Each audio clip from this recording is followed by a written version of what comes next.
Bốn kê vào.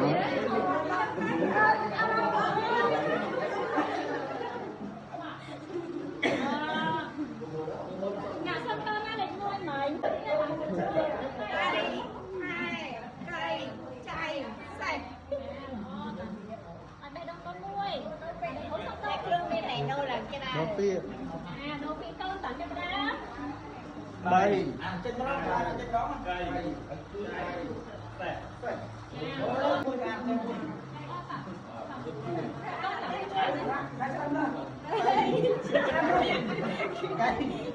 Chào mà là cái